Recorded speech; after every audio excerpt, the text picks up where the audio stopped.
साथियों, यूट्यूब के channel heavy scholar पर आप सभी का स्वागत है।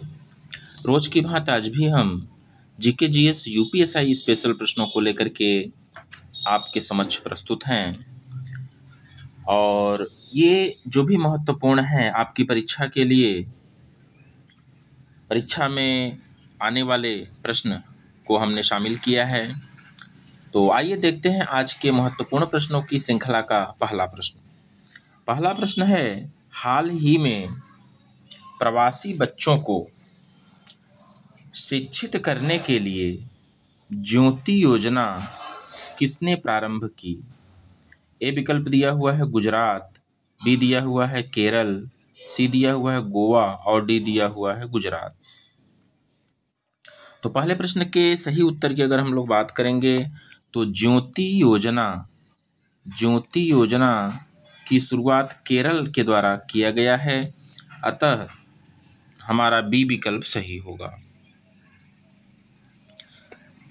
आगे बढ़ते हैं दूसरे प्रश्न की तरफ। दूसरा प्रश्न है, ब्रिक्स के नए विकास बैंक का नवीनतम औपचारिक सदस्य कौन बना?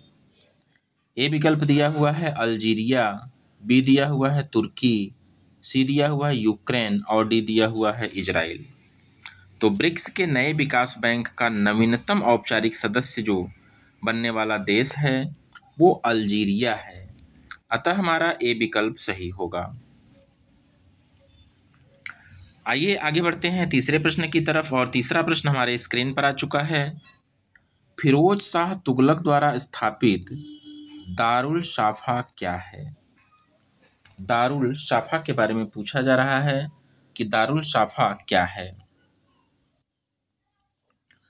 तो दारुल शाफा की अगर हम लोग बात करेंगे, देखिए यहाँ पर 3 विकल्प दिया हुआ है। ए विकल्प दिया हुआ है एक पुस्तकालय है, बी दिया हुआ है एक खैराती अस्पताल है, सी दिया हुआ एक दानशाला है और डी दिया हुआ है तीर्थयात्रियों के लिए अतिथि गृह है। तो दारुल शाफा जो है एक खैराती अस्पताल है, अतः हमारा बी विकल्प सही होगा। आगे हम लोग बढ़ते हैं चौथे प्रश्न की तरफ। चौथा प्रश्न है, उत्तर प्रदेश के जलालाबाद का नाम बदलकर क्या रखा गया? ए विकल्प दिया हुआ है विष्णुपुरी, बी दिया हुआ है रामनगर, सी दिया हुआ है अयोध्यापुरी और डी दिया हुआ है परशुरामपुरी। तो उत्तर प्रदेश के जलालाबाद का नाम बदल करके परशुरामपुरी रखा गया है, अतः हमारा डी विकल्प सही होगा। आगे हम लोग बढ़ते हैं पांचवें प्रश्न की तरफ और पांचवा प्रश्न है, आईपीएल 2024 के फाइनल मैच का player of the match award किस खिलाड़ी को मिला है? ए विकल्प दिया हुआ है एमएस धोनी, बी दिया हुआ है मिचेल स्टार्क, सी दिया हुआ है डेवोन कॉनवे और डी दिया हुआ है इनमें से कोई नहीं। तो पांचवें प्रश्न के सही आंसर की अगर हम लोग बात कहेंगे तो मिचेल स्टार्क जी हैं, अतः हमारा बी विकल्प सही होगा। आगे हम लोग बढ़ते हैं छठे प्रश्न की तरफ। छठा प्रश्न है, घेंघा किस कमी के कारण होता है?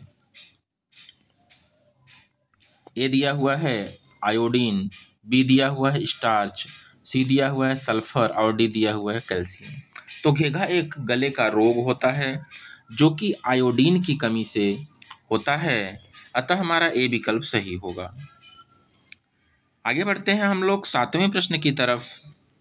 बिरसा मुंडा हॉकी स्टेडियम किस राज्य में स्थित है? ए विकल्प दिया हुआ है पश्चिम बंगाल, बी दिया हुआ है असम, सी दिया हुआ है उड़ीसा और डी दिया हुआ है छत्तीसगढ़। तो बिरसा मुंडा की अगर हम लोग बात करेंगे तो वह उड़ीसा में स्थित है, अतः हमारा सी विकल्प सही होगा। आगे हम लोग बढ़ते हैं आठवें प्रश्न की तरफ और आठवां प्रश्न है, मानस राष्ट्रीय उद्यान किस राज्य में स्थित है? मानस राष्ट्रीय उद्यान की बात कही जा रही है। ए विकल्प दिया हुआ है असम, बी दिया हुआ है मध्य प्रदेश, सी दिया हुआ है उत्तर प्रदेश और डी दिया हुआ है राजस्थान। तो मानस राष्ट्रीय उद्यान की बात करेंगे तो वह असम में स्थित है, अतः हमारा ए विकल्प सही होगा। आगे हम लोग बढ़ते हैं 9वें प्रश्न की तरफ। 9वां प्रश्न है, अर्थशास्त्र की रचना किसके द्वारा की गई थी? ए विकल्प दिया हुआ है चंद्रगुप्त मौर्य, बी दिया हुआ है अशोक, सी दिया हुआ है बिंदुसार और डी दिया हुआ है चाणक्य। तो अर्थशास्त्र की रचना की हम लोग बात करेंगे तो अर्थशास्त्र के रचनाकार चाणक्य जी हैं, अतः हमारा डी विकल्प सही होगा। 10वां प्रश्न हमारे स्क्रीन पर आ चुका है, पंचतंत्र के रचयिता कौन है? ए विकल्प दिया हुआ है कालिदास, बी दिया हुआ है विष्णु शर्मा, सी दिया हुआ है विशाख दत्त और डी दिया हुआ है शूद्रक। तो पंचतंत्र के रचयिता विष्णु शर्मा जी हैं। बहुत ही फेमस और प्रसिद्ध क्वेश्चन है और जो कि वनडे एग्जाम्स के लिए बेहद महत्वपूर्ण प्रश्न भी है यह। तो पंचतंत्र के रचयिता विष्णु शर्मा जी हैं, अतः हमारा बी विकल्प सही होगा। आइए आगे बढ़ते हैं हम लोग 11वें प्रश्न की तरफ। और 11वां प्रश्न हमारे स्क्रीन पर है, मार्ले मिंटो सुधार कब हुआ? ए विकल्प दिया हुआ है 1909 में, बी दिया हुआ है 1910 में, सी दिया हुआ है 1911 में और डी दिया हुआ है 1915 में। तो मार्ले मिंटो सुधार की अगर हम लोग बात करेंगे तो वो 1909, इसका सही सन 1909 है, अतः हमारा ए विकल्प सही होगा। दूसरा प्रश्न है, साइमन कमीशन भारत कब आया? ए विकल्प दिया हुआ है 1930 में, बी दिया हुआ है 1928 में, सी दिया हुआ है 1931 में और डी दिया हुआ है 1933 में। तो साइमन कमीशन की अगर हम लोग बात करेंगे तो वह भारत में सन 1928 ईस्वी में आया है, अतः हमारा बी विकल्प सही होगा। आगे हम लोग बढ़ते हैं 13वें प्रश्न की तरफ। मिडनाइट सन के नाम से कौन सा क्षेत्र प्रसिद्ध है?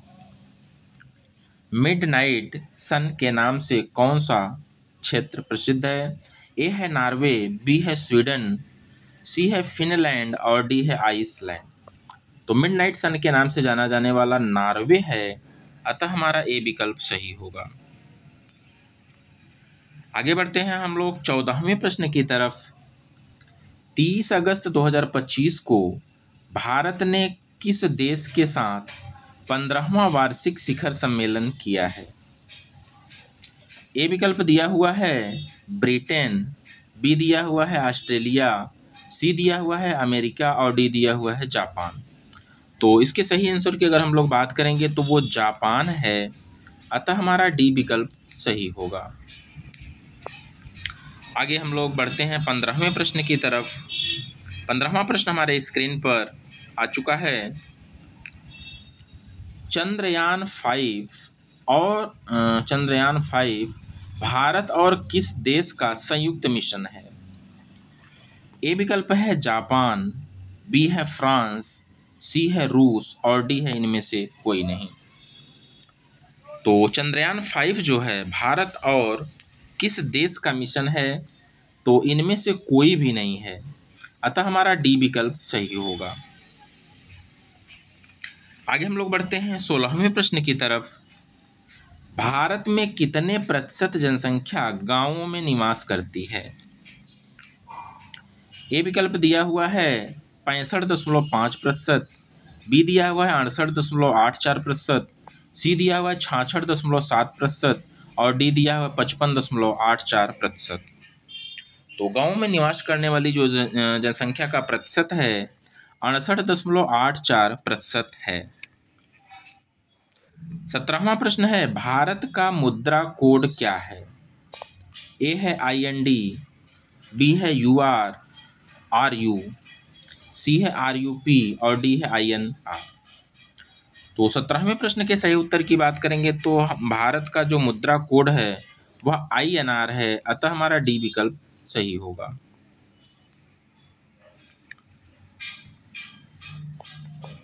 सूर्य के समीप का ग्रह कौन सा है? ए विकल्प दिया हुआ है बुध, बी दिया हुआ है शुक्र, सी दिया हुआ है पृथ्वी और डी दिया हुआ है मंगल। तो 18वें प्रश्न के सही आंसर की अगर हम लोग बात करेंगे तो आप लोगों को पता होगा कि सूर्य के सबसे समीप का ग्रह बुध होता है, अतः हमारा ए विकल्प सही होगा। आगे बढ़ते हैं हम लोग 19वें प्रश्न की तरफ। IPv4 में IP एड्रेस की लंबाई कितनी होती है? ए विकल्प दिया हुआ है 16 बिट, बी दिया हुआ है 128 बिट, सी दिया हुआ है 32 बिट और डी दिया हुआ है 64 बिट।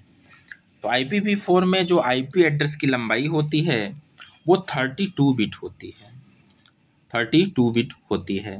अगर हम लोग बात करेंगे IPv6 की अगर बात करेंगे तो IPv6 में जो एड्रेस की लंबाई होती है वो 128 बिट होती है। इसे भी आप लोग अपनी कॉपी में नोट करिएगा। और आज के सेशन का अंतिम प्रश्न है, 20वां प्रश्न है, धातु का बहुवचन क्या है? ए विकल्प दिया हुआ है धातुएं, बी दिया हुआ है धातुओं, सी दिया हुआ है धातु और डी दिया हुआ है धातु।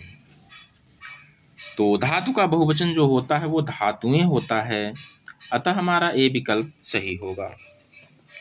तो साथियों, कैसे लगे प्रश्न आपको? हमें अपने सुझाव निश्चित रूप से दीजिएगा। और आपसे एक रिक्वेस्ट है कि आप हमारे चैनल को सब्सक्राइब करिएगा, साथ में वीडियो को शेयर भी करिएगा ताकि उन लोगों तक भी ये वीडियो पहुंच जाए जो परीक्षा की तैयारी में लगे हुए हैं। तो आज के लिए बस इतना ही। मिलते हैं कल फिर अगली वीडियो में और भी नए और रोचक प्रश्नों के साथ। तब तक के लिए बने रहिएगा हमारे चैनल हाईवी स्कॉलर पर। धन्यवाद।